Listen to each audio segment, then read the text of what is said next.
So here's a 14-year-old female with severe ADHD. She's unable to maintain eye contact, and she is failing in school. Exam findings. Our hands and feet are very sweaty, and this is something that she's very aware of and she's self-conscious about. So it's to the point where she won't touch anybody else, and she won't shake hands because she feels like she's grossed out by her hands. So when she performs horizontal pursuits, the pursuits are not smooth to the right. So what that means is that if I were to move my thumb from one side to the other, so left to right, her eyes should track my thumb smoothly. Instead, what happens is, as she's tracking, her eyes lag behind, and then she's got to generate a catch-up saccade real fast to catch up to the target, and then this keeps on happening. Okay? So she has catch-up saccades upon pursuing to the right. This is more of a right hemisphere deficiency. So we can say right brain. Okay.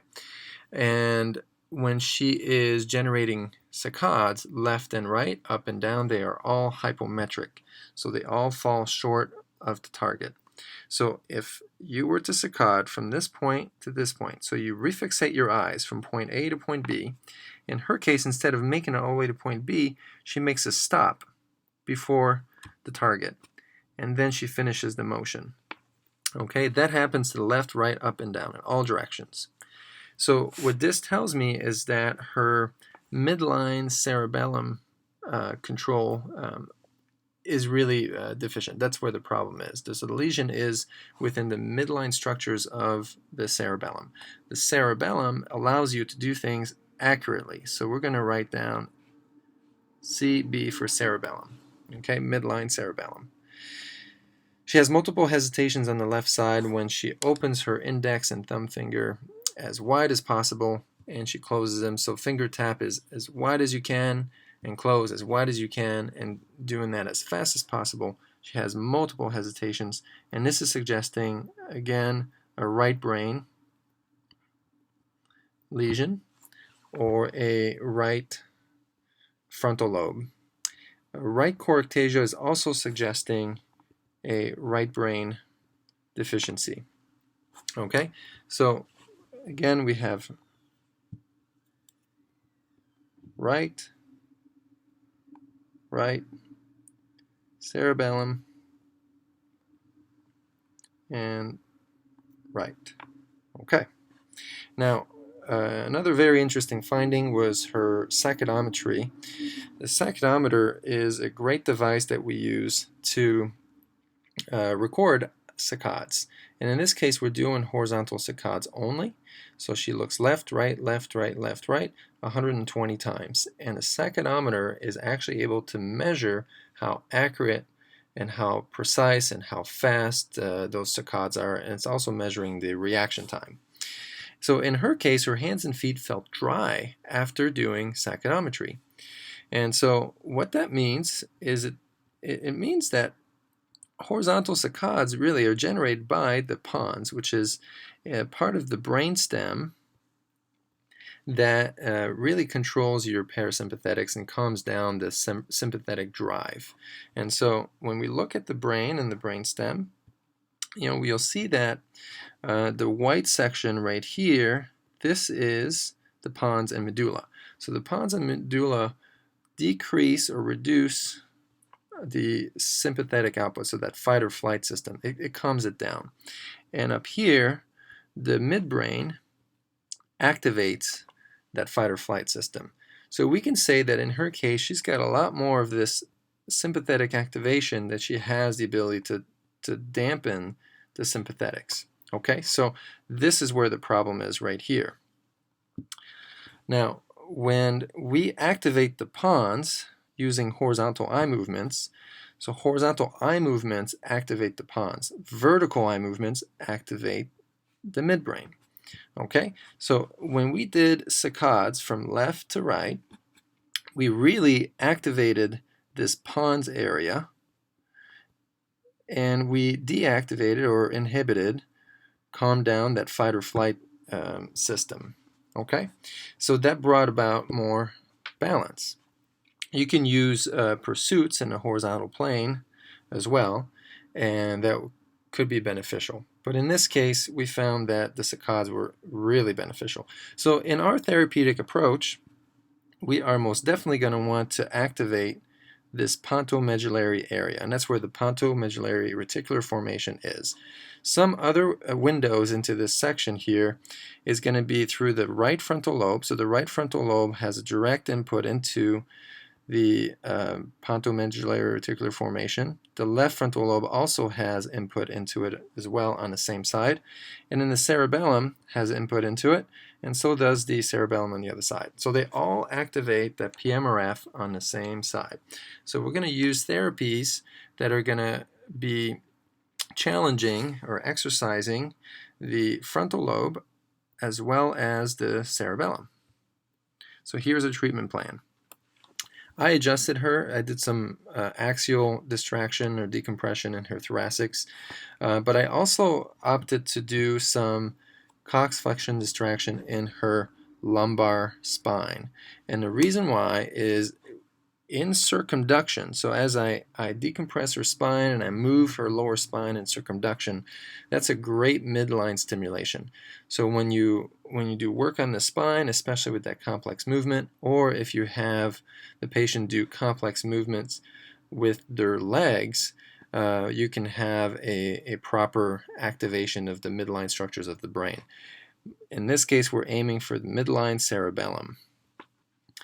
This will give her better accuracy with eye movements and more stability in her core. So level 1 exercises are bilateral arm and leg infinity in counterphase. So initially we started doing the right side. So with the right arm and right leg, she moves her arm in a figure 8 pattern like this. Same with the leg in a figure 8 pattern, but in the opposite direction. So they're in counterphase. So one goes one direction and the other one goes the other direction at the same time. And then we switch, we do the left side. 3 sets of 10, 3 times a day. And we also did some gaze stability exercises, but only in a no-no plane as opposed to a yes-yes plane. So what that means is that first she would look at a dot right in the center, and she would move her head side to side, a small amplitude, and a very low speed. Remember that people with ADHD tend to want or prefer to do things quicker, so we want to make sure that we slow it down and really exercise it. So she would do that 10 times, and then she would look at another dot to the left, and she would do this 10 times, head side to side, small amplitude, low speed, and then the center dot again, and then a dot to the right, and she would do this again, no, 10 times, back to the center dot at 10 times, and then up at the top, 10 no-nos, back to center again, another 10 no-nos, and then at the bottom, we would do 10 no-nos, and then back to center again for the 9th dot. Okay. Then we did our level 2 exercise. So I added in some additional exercise here, which are bilateral cross midline saccades and also anti-saccades, and I will also have the patient gargle. So she would gargle about 10 to 15 seconds 3 times in a row, and I would just ask her to do that before mealtime. At meals is also when your brain really uses that parasympathetic system to digest your food, and so I think it's a good time to do that exercise. So she would also kind of pair it with something that she does at least 3 times a day, so she wouldn't forget to do the exercise. So let me just show you the focus builder exercises that we did. So those cross midline saccades are great. We know they're therapeutic and we know they work for her. It's a great way to activate the frontal lobe as well as that pons region, that pontomedullary region. So we went to saccades here on the Focus Builder app, and here I like to use the crosshair target. It's much easier to follow, to track, or to saccade to a crosshair target. And we go left to right. We've got a medium size target. Amplitude is really the number of movement, and we're doing just one because we're going from one point to another. Interval is random, so when the target flashes or moves, I'm sorry, when it moves from one point to the other, it won't move at the same rate. You know, sometimes it'll move at 1 second, sometimes it'll be half a second. So that'll fluctuate randomly. And reps, you know, I would probably have her do about 10. I'll leave it on continuous for now. And the initial pause and final pause are 2 seconds. So there's enough time, you know, for her to kind of regroup between each movements. And start position 1 and -1. So what that means is that we're going to have those dots or crosshair targets pretty close together. Okay, she has a hard time saccading too far apart because she makes hypometric saccades. So we're going to keep them small. And I would have her do this, and then over time I would expand those targets a little bit further apart. So just so you can see the difference, this would be level 3, or let's see, 3 and 3. Okay, so 3 and 3, they're much further apart. The next thing we did is we went to anti-saccades. Anti-saccades are great to work that dorsolateral prefrontal region. And in this case here, we're using characters. Let's turn off that go, no go. That would make it easier. This is a task that is difficult for her to do. And when you have an anti-saccade exercise, you'll have a dot appear on one side. And when it appears on one side, you want to move your eyes to the opposite location, the mirror location of that dot, and back to center. They're going kind of fast right now, but it's just for demonstration purposes. So she would look at the opposite location and back to center, and so on. As this gets easier and easier, we want to turn on the go, no go. So I'm going to put on characters here. And what that means is that whenever there's an appearing target that is not a dot, but it's a different image, then you ignore it and you stay focused in the middle. If it's a red dot, you look in the opposite location and back to center. Okay? And that adds another layer of difficulty. So back to our patient here. Here is her before and after Psyche Odometry testing. In December, so there's a 2-month period of time to separate these two tests, a total of 8 visits, so she did most of the work on her own at home. What we want here in the latency, so latency is reaction time.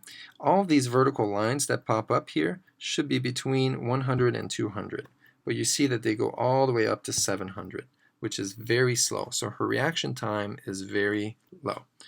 Now this is her retest 2 months later. It should be between 100 and 200, and she goes all the way up to about 260, which is a significant improvement from where we started.